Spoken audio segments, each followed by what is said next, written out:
নমস্কার বন্ধুরা, Photoshop study centre চ্যানেলে তোমাদের স্বাগতম।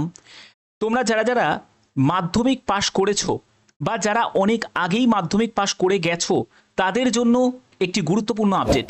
এসএসসি এমটিএস রিক্রুটমেন্ট 2025 খুবই গুরুত্বপূর্ণ একটি আপডেট, গুরুত্বপূর্ণ একটি নোটিফিকেশন, যার বিজ্ঞপ্তি আজকে জাস্ট কিছুক্ষণের মধ্যেই তোমাদের রিলিজ হতে চলেছে। আজকের ভিডিওর মাধ্যমে সম্পূর্ণ গুরুত্বপূর্ণ আপডেটগুলো তোমাদের কাছে প্রোভাইড করব।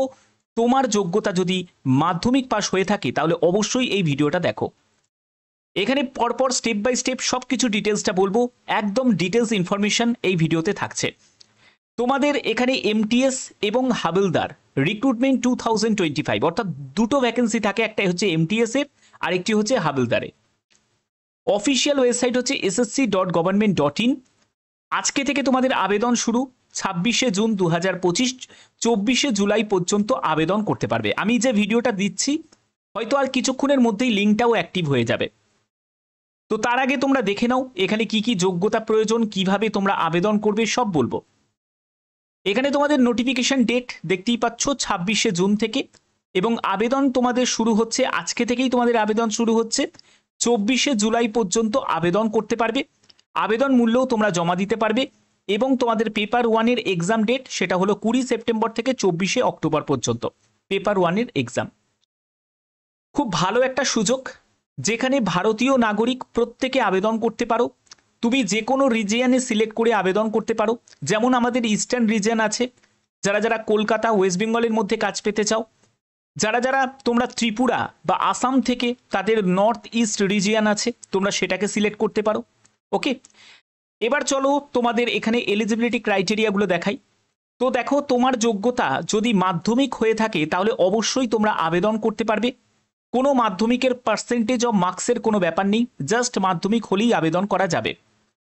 এমটিএস হাবিলদার দুটোর জন্যই তোমরা আবেদন করতে পারো। এখানে এমটিএস এর জন্য বয়স হচ্ছে 18 থেকে 25 বছর, হাবিলদারের জন্য বয়স হচ্ছে 18 থেকে 27 বছর। 1/8/2025 হিসাবে তোমাদের বয়স ক্যালকুলেট করতে হবে। Age relaxation is applicable. Reservation যে ক্যাটাগরি আছো, যারা এসসি এসটি ক্যান্ডিডেট আছো তাদের বয়সে 5 বছর ছাড় আছে, যারা ওবিসি আছো তাদের বয়সে 3 বছর ছাড় আছে, এবং যারা পিডাব্লিউবিডি ক্যাটাগরি থেকে বিলং করছো তাদের ক্ষেত্রেও যথারীতি তোমরা এজ রিল্যাক্সেশন পেয়ে যাবে। ওকে, এখানে পরবর্তী হচ্ছে তোমাদের অ্যাপ্লিকেশন ফিস। তো তোমরা জানো স্টাফ সিলেকশন কমিশনে কোনো আবেদন করতে গেলে সেটা সিজিএল হোক বা লোয়ার লেভেলের কোনো এমটিএস বা সিএইচএসএল, যেখানেই হোক না কেন আবেদন মূল্য খুব কম লাগে। এই একমাত্র একটা পরীক্ষা যেখানে আবেদন মূল্য অনেকই কম লাগে। যেমন দেখো, জেনারেল ওবিসি ইডাব্লিউএসদের ক্ষেত্রে 100 টাকা, ফিমেল ক্যান্ডিডেট পিডাব্লিউবিডি এসসি এসটি ক্যান্ডিডেটদের কোনো রকম আবেদন মূল্য লাগবে না। ঠিক আছে, পরবর্তী কি বলা হচ্ছে, তো দেখো সিলেকশন প্রসেসের ক্ষেত্রে বলছি, সেটা হলো কম্পিউটার বেস এক্সামিনেশন পেপার 1, এবং তোমাদের সেকেন্ড স্টেপ যেটা শুধুমাত্র হাবিলদারের জন্য থাকবে সেটা হলো পিইটি থাকবে। কিন্তু তুমি যদি এমটিএস পোস্টের জন্য আবেদন করো সেখানে শুধুমাত্র তোমাদের রিটিনটা থাকছে আর ডকুমেন্ট ভেরিফিকেশন মেডিকেল থাকবে। কিন্তু হাবিলদারের ক্ষেত্রে তোমাদের কম্পিউটার বেস এক্সামিনেশন সেটাও হবে, পিইটি হবে, এবং ডকুমেন্ট ভেরিফিকেশন মেডিকেল এগুলোও হবে। ঠিক আছে, তো তারপরে তোমাদের ডকুমেন্ট ভেরিফিকেশন হচ্ছে। এবং দেখো তোমাদের এখানে আর একটা ব্যাপার নিয়ে তোমাদের অনেকের একটা প্রশ্ন থাকে, 13 রিজিওনাল ল্যাঙ্গুয়েজ, অর্থাৎ যেখানে তোমরা বাংলা ল্যাঙ্গুয়েজও তোমরা পেয়ে যাচ্ছ, অর্থাৎ কম্পিউটার বেস এক্সামিনেশন যেটা তুমি দেবে সেখানে তুমি তোমার রিজিওনাল ল্যাঙ্গুয়েজে পরীক্ষাটা দিতে পারবে। বোঝা গেল? আচ্ছা, এর পরবর্তী কি বলা হচ্ছে, দেখো তোমাদের কম্পিউটার বেস এক্সামিনেশনে একটা সিজন 1 থাকবে, একটা সিজন 2 থাকবে। সিজন 1-এ কি থাকছে দেখো, নিউমেরিক্যাল অ্যান্ড ম্যাথামেটিক্যাল অ্যাবিলিটির ওপর 20টা কোশ্চেন থাকবে, 60 মার্কস থাকবে, 45 মিনিট সময় থাকছে, এবং রিজনিং। এই পেপার 1 আর পেপার 2 সিজন 1-এর মধ্যে যেটা থাকছে সেটা হচ্ছে reasoning ability and problem solving এর ওপর তোমাদের 20 কোশ্চেন থাকছে, 60 মার্কস, এবং টোটাল তোমরা 45 মিনিট সময় পাচ্ছ। যারা স্পেশাল পিডাব্লিউবিডি ক্যাটাগরি থেকে তারা 60 মিনিট সময় পাচ্ছে। তারপরে তোমরা চলে যাবে সিজন 2-তে চলে যাবে, যেখানে তোমাদের জেনারেল অ্যাওয়ারনেস 25টা কোশ্চেন থাকবে, 75 মার্কস, এবং তোমাদের ইংলিশ ল্যাঙ্গুয়েজের ওপর 25 কোশ্চেন, 75 মার্কস, 45 মিনিট এখানেই তোমরা সময় পাবে। এখানে বলা হচ্ছে যে computer base examination will be conducted 2 seasons, যেখানে সিজন 1 এবং সিজন 2 থাকবে সেটা সেম ডেতেই কিন্তু হবে, কোনো সেপারেট ডে কিন্তু থাকবে না, একটাই মাত্র ডে থাকবে, ঠিক আছে। আচ্ছা, এখানে তোমাদের পরবর্তী যেটি বলা হচ্ছে সেটা হলো পিইটি এবং পিএসটি। তো পিইটি পিএসটি শুধুমাত্র হাবিলদার পোস্টের জন্যই থাকবে, যেটা তোমরা দেখতে পাচ্ছ, এবং তাদের ক্ষেত্রে ওয়াকিং থাকবে, যেখানে 1600 মিটার 15 মিনিট সময় পাবে মেল ক্যান্ডিডেটদের, আর ফিমেল ক্যান্ডিডেটদের 1 কিলোমিটার হাঁটতে হবে, 20 মিনিট সময় পাবে, ঠিক আছে। এমটিএস এর ক্ষেত্রে কিন্তু কোনো পিইটি পিএমটি এইসব থাকছে না। এরপরে তোমরা পিএসটিতে চলে যাবে, যেখানে তোমাদের দেখো 157.5 সেন্টিমিটার তোমাদের হাইট প্রয়োজন, এবং চেস্ট হচ্ছে 81 সেন্টিমিটার, বুকের ছাতি না ফুলিয়ে, বুকের ছাতি ফুলিয়ে তোমাদের 5 সেন্টিমিটার ফোলাতে হবে, 86 সেন্টিমিটার হতে হবে মেল ক্যান্ডিডেটদের।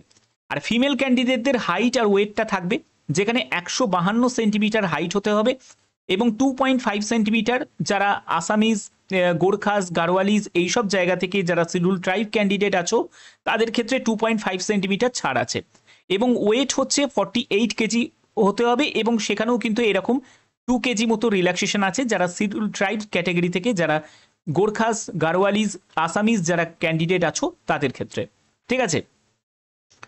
এর পরবর্তী হচ্ছে তোমাদের স্যালারি স্ট্রাকচার। দেখো, বেসিক পে হচ্ছে 18,000 টাকা, এবং পে স্কেল তোমাদের 5,200 টাকা থেকে 20,200 টাকা, 1800 টাকা গেট পে। গ্রস স্যালারি হচ্ছে এটা, এবং তোমাদের যে হ্যান্ড তোমরা যেটা পাবে 20,245 টাকা, এবং সঙ্গে আদার্স তোমাদের যেসব অ্যালাউন্সগুলো যুক্ত হবে সেগুলো যুক্ত হয়ে মোটামুটি ভালোই তোমাদের স্টার্টিংয়ে বেতন তোমাদের থাকবে। এবং ভ্যাকেন্সির ব্যাপারে দেখো এখনো নির্দিষ্টভাবে কিছু বলা যাচ্ছে না, কারণ আমরা দেখেছি সিএইচএসএল এর ভ্যাকেন্সি খুবই কম দিয়েছে, তো এবার এখানেও এমটিএস এর ক্ষেত্রেও হয়তো তোমাদের কম থাকতে পারে। তবে যে ভ্যাকেন্সি আমি তোমাদের একটা এক্সপেক্টেড ভ্যাকেন্সি তোমাদের বলছি, সেটা হলো তোমাদের 8,000 থেকে 9,000-এর মধ্যে, যেহেতু একটা এমটিএস লেভেলের এক্সাম, তো এখানে যেহেতু ক্যান্ডিডেট অনেক বেশি হয়, তো সেক্ষেত্রে 8 থেকে 9,000 মতো তোমাদের ভ্যাকেন্সি থাকতে পারে, বাট আমি এটা তোমাদের এক্সপেক্টেড বলছি, ঠিক আছে। তো এখানে তোমাদের পরবর্তী, ধরো এই ভিডিওটা করতে করতেই হয়তো নতুন নোটিফিকেশন তোমাদের জারি হয়ে যাবে, এই ভিডিওটা করতে করতেই হয়তো তোমাদের ফুল নোটিফিকেশন জারি হয়ে যাবে, কিছু সময়ের মধ্যেই হয়তো জারি হয়ে যাবে, কারণ আজকের ডেটই কিন্তু তোমাদের লিঙ্ক অ্যাক্টিভ হয়ে যাবে এবং আবেদন তোমরা করতে পারবে।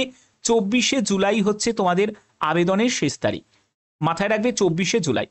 আমি অফিসিয়াল ওয়েবসাইট দিয়ে দেবো, এবং এর লিঙ্ক যখনই অ্যাক্টিভ হয়ে যাবে তার জন্য তোমাদের যত রাতই হোক না কেন আমি সেই ভিডিও তোমাদের করে দেবো, ঠিক আছে। বাদবাকি যে কোনো আপডেটের জন্য চ্যানেলটাকে ফলো করবে, সাবস্ক্রাইব করে বেল আইকন অল করে রাখবে, কারণ বিভিন্ন অথেন্টিক ইনফরমেশন শুধুমাত্র ভদ্রেশ্বর স্টাডি সেন্টার তোমাদের জন্য প্রোভাইড করে থাকে। এখনের মতো এইটুকুই, টাটা।